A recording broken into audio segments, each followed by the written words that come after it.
안녕하세요. 그림 읽기입니다. 자, 지난 한 주 보궐선거 이후 침묵을 지키던 대통령실에서 말들이 쏟아져 나오고 있습니다. 이게 참 좋은 징조라고 믿고 싶은 분들도 많지만 좀 이상한 말들이 있습니다. 자, 대통령이 했다는 말들과 관련해서 재밌는 만평들 보시겠습니다. 자, 먼저 한겨레 그림판 권범철 화백님의 만평입니다. 10월 19일 대통령실 홍보수석 브리핑에서 대통령께서 이런 말을 하셨다는 전언이 있었습니다. 대통령은 이어서 용산의 비서실장부터 수석, 비서관, 그리고 행정관까지 모든 참모들도 책상에만 앉아있지 말고 국민들의 민생 현장에 파고들어서 살아있는 생생한 목소리를 직접 들으라고 지시를 했습니다. 책상에만 앉아있지 말고 현장에 나가서 민생을 챙겨라. 어우, 좋은 말이죠. 이제 드디어 민생을 챙기시나? 자, 나중에 또 얘기하고요. 근데 지금 내년 총선을 앞두고 대통령실의 측근들이 30명 혹은 40명 정도 출마한다는 얘기가 파다하죠. 그리고 이제 그분들 대통령 측근들이니까 국민의힘 후보로 당선되기 좋은 곳 TK, 대구 경북이나 PK, 부산 경남 아니면 서울 강남에 지금 있는 다선 의원들을 밀어내고 꽂아 넣을 거라는 얘기가 돌고 있죠. 자, 얼마 전 부산 사하군가? 삼선의 하태경 의원이 자기 지역구 포기하고 서울로 오겠다고 선언한 것도 이런 기류와 관련이 있다고 합니다. 자, 낙하산으로 대통령 측근들 국회에 꽂아 넣을지도 모른다는 뉴스와 현장에 나가서 민생을 살피라는 대통령의 지시가 묘하게 맞물린 그림입니다. 자, 책상에만 앉아있지 말고 그리고 그 뒤에 총선 준비하라는 속마음이 숨어있는 거 아니냐. 그리고 제목은 민생 속으로라는 말 대신 총선 속으로라는 어쩌면 진심일지도 모르는 그 마음을 써놓고 있습니다. 그림대로라면 12월에 난리가 나겠죠. 지금이야 납작 엎드려 있는 국민의힘 의원들이 대통령 참모들에게 자리를 뺏기고 공천도 못 받게 되면 절대 가만히 있을 사람들이 아닌데, 그리고 이번 강서구 보궐선거 치르는 거 보면 대통령 참모들이 과연 원하는 만큼 국회에 제대로 입성할 수 있을지 두고 볼 일입니다. 자, 다음은 민중의 소리 최민화백님의 만평입니다. 자, 10월 18일에는 대통령께서 이런 말씀을 하셨다고도 전해집니다. 윤석열 대통령은 이에 앞서서 오늘 오전 참모들과 함께한 회의에서 국민은 늘 무조건 옳다. 어떠한 비판에도 변명을 해서는 안 된다. 우리가 민생 현장으로 더 들어가서 챙겨야 한다고 당부했습니다. 국민이 무조건 옳다. 야, 아니 그러면 난리면이 아니라 바이든 맞는 건가요? 그리고 국민들 다수가 걱정하는 오염수 방류는 비과학적인 가짜뉴스라면서요. 좋게 해석하면 그래도 뭐 강서구 선거 결과를 수용한다는 의미로 받아들일 수도 있죠. 그런데 이런 메시지를 전하는 분위기가 조금 이상한 게 참모들에게 이렇게 생각하라고 교시하는 그런 분위기죠. 국민은 항상 옳아. 알았어? 뭐 이런 투인데, 아니 지금까지 대통령이 국민들한테 지극정성인데 강요들이 뺀질거려서 문제가 된 건 아니잖아요. 지금 문제가 누구한테 있는 건지 그걸 제일 모르는 사람은 대통령 같으니까, 그러니까 대통령의 영이 이상하게 들리는 느낌이 나는 겁니다. 그림 보시면 대통령이 거울에다가 대고 국민이 무조건 옳다, 책상에만 앉아있지 마라 라고 영을 세우는데 거울 속의 윤석열이 네가 제일 문제야, 너만 잘하면 돼 라고 손가락질하고 있죠. 여러분, 보궐선거 이후 반성이라는 단어도 나왔습니다. 처음으로 반성을 언급했다는 점에서 간절한 기대가 섞인 것 같은 그런 보도들도 나오고 있습니다. 국민통합위원회의 이 활동과 정책 제언들은 저한테도 많은 어떤 통찰을 줬다고 저는 확신합니다. 다만 그것이 얼마나 이 정책 집행으로 이어졌는지는 저와 또 우리 내각에서 좀 많이 돌이켜보고 반성도 좀 많이 하겠습니다. 근데 이게 국민통합위원회 만찬 자리에서 한 말입니다. 앞뒤 맥락 따져보면은 김한길 씨가 이끄는 국민통합위원회의 정책 제안을 다 받아들이지 못한 걸 반성한다는 거지 국민들한테 잘못했다는 뜻은 절대 아닙니다. 뭐 이건 제 내피셜이지만 이분은 절대 반성 같은 거 할 것 같은 캐릭터가 아닙니다. 아니 반성도 지능순이라는데 이 성찰이나 반성 안 하는 사람은 보통 보면 마지막에 어마어마한 후회를 하게 되죠.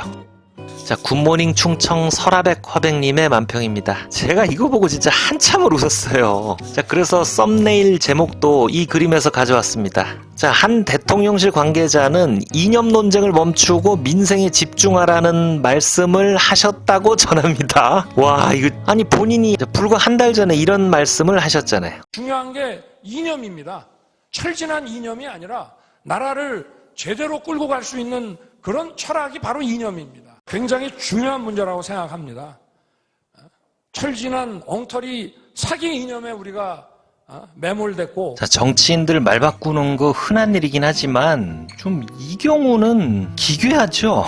연일 공산 전체주의 추종 맹종을 입에 달고 살면서 온 나라를 이념의 수렁으로 밀어넣고 혼란에 빠뜨린 건 까맣게 잊으신 건지 니네는 이념 논쟁을 멈추랍니다. 자, 그림 보시면 등에 보궐선거 책임론이라는 종기가 아물지 않은 대통령께서 화장실 거울과 마주하고 있습니다. 근데 이 팬티 걸친 거 진짜 웃기죠? 자, 거울 속의 자신을 보면서 이념 논쟁 멈추고 민생에 집중, 쓴소리하는 언론도 만나랍니다. 이 쓴소리하는 언론 만나라는 말씀은 4월엔가 하신 걸로 나오더라고요. 근데 거울 속에는 빨간 안경, 색깔론에 사로잡혀 좌파 공산 전체주의 추종 맹종 세력을 잡아야 한다고 부르짖고 가짜뉴스 프레임으로 언론을 압수수색하고 찢어서 팔아넘기려는 그런 다른 자아가 버텨서 있습니다.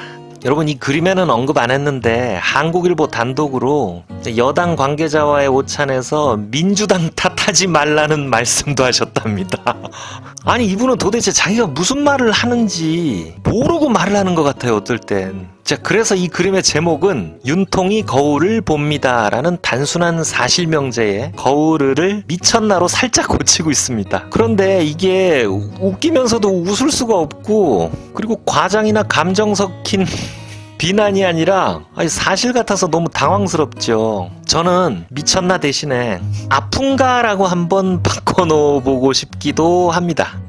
자, 마지막으로 경향신문 그림마당 김용민 화백님의 만평입니다. 자, 김용민 화백님은 가끔 정치권에서 나온 말의 단어를 고치거나 몇 자 첨가해서 진의를 묻는 그림을 가끔 선보이세요. 이 그림도 그런 그림이죠. 이번에 홍보수석을 통해서 발표된 대통령의 발언 중에 국민은 무조건 옳다라는 문장이 현수막으로 걸려 있는데 대통령이 몇 글자 빠졌다고 빨간색 연필로 단어를 추가합니다. 국민은 대통령 하는 일을 늘 무조건 옳다고 생각해야 라고 고칩니다. 자, 윤 대통령의 행적을 보면 이렇다는 뜻이죠. 그런데 옆에 친구 한 분이 이 모습을 보고 빙그레 웃고 있어요. 이분은 이번에 헌법재판소장 후보자로 대통령에 의해 지명된 이종석 판사님입니다. 자, 국회에서 승인을 해줘야 하는데 아니나 다를까 벌써 구설이죠. 이분의 판결 이력을 간단히 소개해드리면은 낙태죄 위헌 소송에서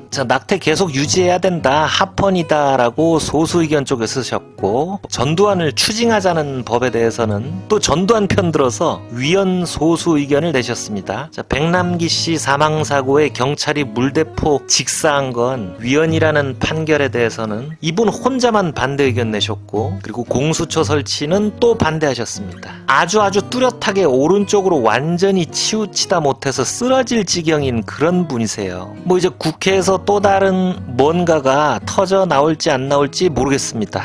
자, 그런데 이런 판결보다 사실 더 큰 문제는 이분이 지금 윤 대통령과 79학번 동기고 아주 가까운 사이라는 거예요. 또 친구야? 뭐 이런 거죠. 옛날에는 보통 대통령 인사에 대해서 코드 인사라는 비판이 많았습니다. 그러니까 좀 좌우 가리지 않고 탕평 인사 안 하고 너무 자기 취향이나 이념에 맞는 사람만 쓴다는 게 비판의 초점이었는데, 이 윤석열 대통령의 인사는 코드 인사라는 비난은 없어요. 차라리 저는 코드 인사였으면 좋겠어요. 일단 윤 대통령의 코드도 애매하고 그냥 친한 사람만 다 씁니다. 혹자는 이런 얘기도 합니다. 유능하고 괜찮은 사람들이 이 정권에 들어가는 걸 꺼려하기 때문에 쓸 사람이 없어서 그런 거다. 그래서 친한 사람이나 검사만 쓰는 거다라고 하는데 그 말이 맞다면 조금 안 됐죠. 자, 이분이 지금 신문을 보고 계신데 신문에는 순방 예산 역대 최대 규모라고 쓰여 있습니다. 자, 해외 순방 예산이 뭐 책정된 거 다 쓰고 328억을 더해서 578억 규모로 역대 최고라고 하죠. 얼마 전에 다른 영상으로 말씀드렸습니다. 자, 이번에 또 나가신다고 하죠. 자, 예산도 예산이지만 이게 진짜 큰 걱정입니다. 지금 정세가 엄청나게 민감한 중동의 사우디 카타르에 가신답니다. 카타르는 지금 대놓고 하마스를 지지하는 국가입니다. 비즈니스 외교한다고 기업인들을 잔뜩 끌고 간다는데 상식적으로 지금 장사 좌판 벌이기 좋은 분위기는 아닌 것 같습니다. 사우디 카타르에서 지금 이 타이밍에 무슨 헛소리를 하거나 아니면 또 여사님이 사진을 잘못 찍어서 꼬투리라도 잡히면 아휴 굉장히 난감해질 겁니다. 아, 그리고 술 먹으면 안 되는 이슬람 국가들인데 술도 아마 조심하셔야 되겠죠. 진짜 제발 별일 없길 빕니다. 자, 오늘 영상은 여기서 마치겠습니다. 구독과 좋아요 부탁드리겠습니다. 감사합니다.